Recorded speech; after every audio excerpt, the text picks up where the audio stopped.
Assalamualaikum warahmatullahi wabarakatuh. Alhamdulillahi rabbil alamin. Wassalatu wassalamu ala ashrafil anbiya'i wal mursalin nabiyyina Muhammadin wa ala alihi wa ashabihi ajma'in, amma ba'd. Para santri yang dimuliakan Allah Subhanahu wa taala, alhamdulillah kita pada kesempatan kali ini akan mempelajari Minhaj Al-Firqatin Najiyah, kitab yang dikarang oleh Asy-Syaikh Jamil Zainu, Minhaj Al-Firqatin Najiyah wa Ta'ifatil Mansurah. Pada semester yang lalu kita sempat membahas beberapa hal yang merupakan ciri khas dari Al-Firqatun Najiyah.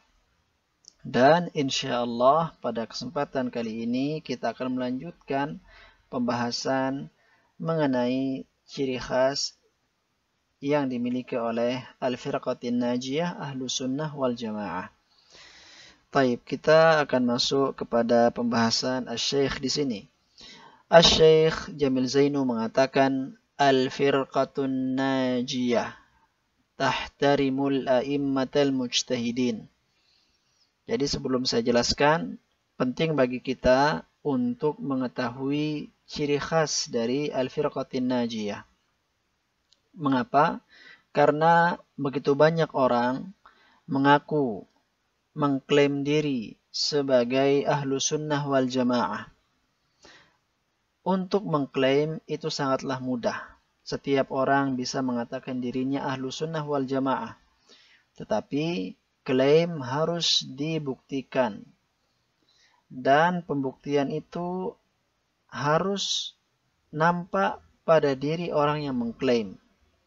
Bila seseorang mengklaim dirinya sebagai Al-Firqatun Najiyah, sebagai Ahlu Sunnah wal Jamaah, maka dia mesti menunjukkan ciri khas yang dimiliki oleh Ahlu Sunnah wal Jamaah, ciri khas yang dibawa oleh para sahabat, ciri khas yang dibawa oleh tabi'in, tabi'ut tabi'in, khususnya dalam masalah cara beragama.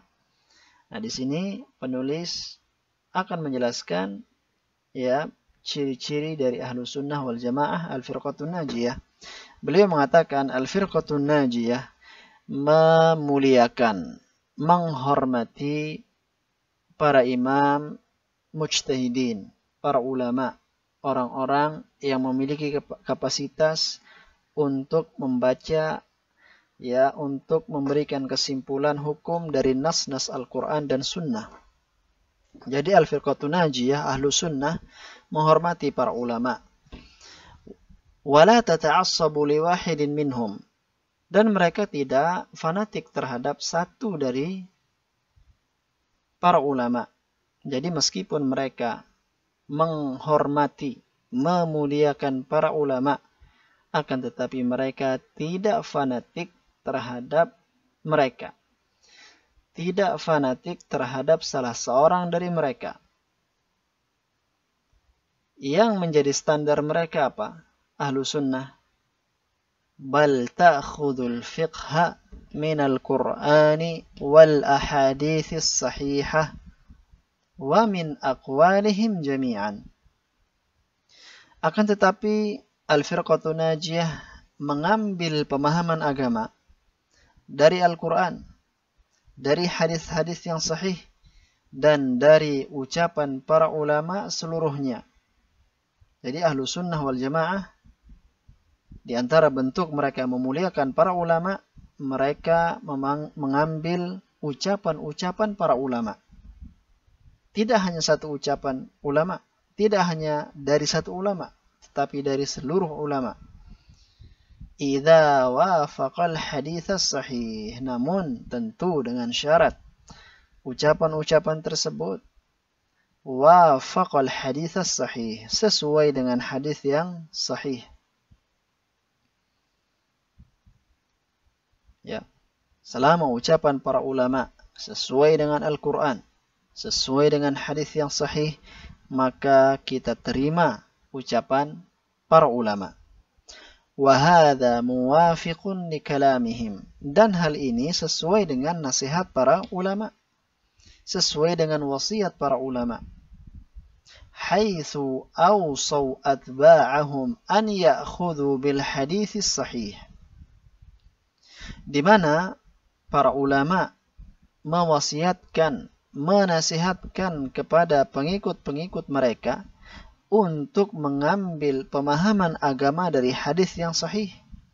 Wa yatruku kulla qaulin yukhalifuhu. Dan para ulama mewasiatkan kepada para murid mereka untuk meninggalkan setiap ucapan yang bertentangan dengan hadis yang sahih. Ini nasihat para ulama. Setiap mereka mewasiatkan murid-murid mereka agar menjadikan dalil menjadi hal yang paling dihormati. Menghormati para ulama bukan berarti membuang Al-Quran dan Sunnah. Mengambil Al-Quran dan Sunnah bukan berarti tidak memuliakan para ulama. Jadi kita diperintahkan untuk mengambil agama ini, mengambil fikih dari Al-Quran dan Sunnah dan ucapan para ulama yang sesuai dengan Al-Quran dan Sunnah. Adapun ucapan para ulama, kita hormati mereka, namun selama ucapan tersebut menyelisihi Al-Quran dan Sunnah, maka kita punya kewajiban untuk berpegang teguh dengan Al-Quran dan Sunnah dan meninggalkan setiap ucapan yang menyelisihi Al-Quran dan Sunnah. Hal ini pernah juga disampaikan oleh Al-Imam Malik rahimahullah. Beliau mengatakan kullu qawlin yu'khadhu wa yurad. Setiap ucapan manusia itu bisa diterima, bisa juga ditolak. Illa qawlan Nabi sallallahu alaihi wasallam, kecuali ucapan Nabi. Wajib bagi kita kaum muslimin untuk mengambil ucapan beliau. Ini ciri khas ahlu sunnah yang ke-8. Kemudian yang ke-9, al-firqatun najiyah ta'muru bil ma'ruf wa tanha 'anil munkar. Al-firqatun najiyah punya ciri khas, mereka senantiasa mengajak manusia untuk melakukan hal yang ma'ruf, hal-hal yang disyariatkan di dalam Islam. Wa tanha 'anil munkar, dan mereka senantiasa mencegah dari perbuatan mungkar. Jadi ini adalah ciri yang sangat jelas dari ahlu sunnah wal jamaah, memerintahkan manusia untuk melakukan yang ma'ruf, dan setinggi-tinggi ma'ruf adalah tauhid. Wa tanha 'anil munkar, dan mereka melarang manusia dari melakukan perbuatan mungkar, dan semungkar-mungkarnya perbuatan mungkar adalah syirik kepada Allah Subhanahu wa taala. Fahiya tunkiru turuqal mubtadi'ah. Ahlussunnah wal jamaah mengingkari kelompok-kelompok bid'ah. Ya, mereka senantiasa menjelaskan kepada umat tentang bahaya kelompok-kelompok bid'ah.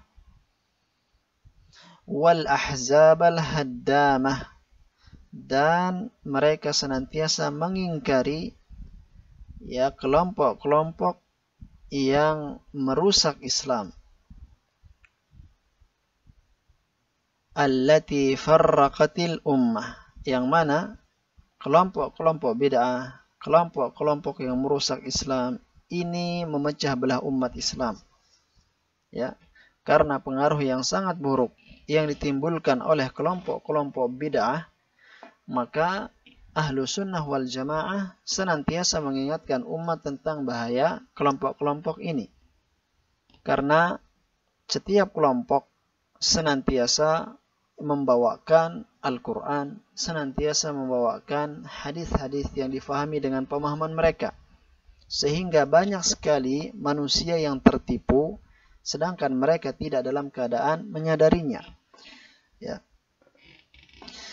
Apabila kita punya kewajiban untuk menasihati orang-orang yang terjatuh dalam maksiat, terjatuh dalam perzinahan, terjatuh dalam pencurian, terjatuh dalam minum khamar, sedangkan mereka dalam keadaan tahu bahwa perzinahan itu haram, minum khamar itu haram, dan mencuri itu haram, maka lebih besar seharusnya perhatian seorang muslim terhadap memperingati manusia dari kelompok-kelompok yang bid'ah, kelompok-kelompok sesat.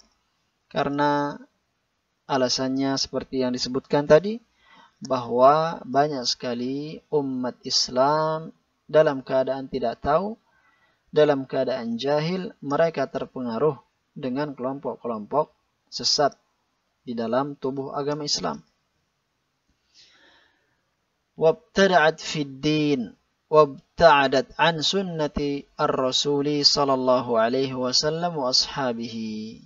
Dan mereka senantiasa mengingkari kelompok-kelompok sesat, yang mana kelompok-kelompok sesat ini, kelompok-kelompok bid'ah ini melakukan hal-hal yang baru, membuat ajaran-ajaran baru, atau mengamalkan ajaran-ajaran baru di dalam agama Islam, dan mereka jauh dari sunnah Rasulullah sallallahu alaihi wasallam dan para sahabatnya.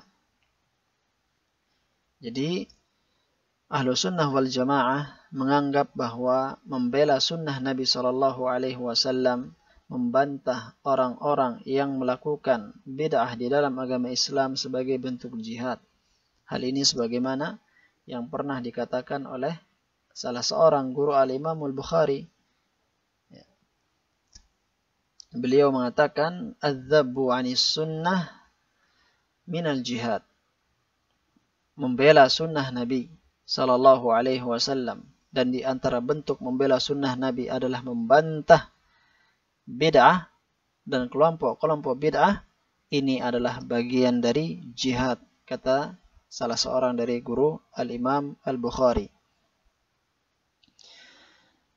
Demikian tema kita pada pertemuan kali ini.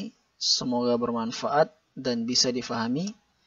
Dan kita berdoa kepada Allah Subhanahu wa Ta'ala agar senantiasa dijadikan sebagai umat Islam yang senantiasa berpegang teguh dengan sunnah Rasulullah sallallahu alaihi wasallam, dan semoga Allah Subhanahu wa Ta'ala mewafatkan kita semua di atas sunnah beliau sallallahu alaihi wasallam.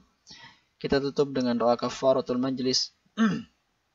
Subhanakallahumma wa bihamdik, asyhadu an la ilaha illa anta, astaghfiruka wa atubu ilaik. Assalamualaikum warahmatullahi wabarakatuh.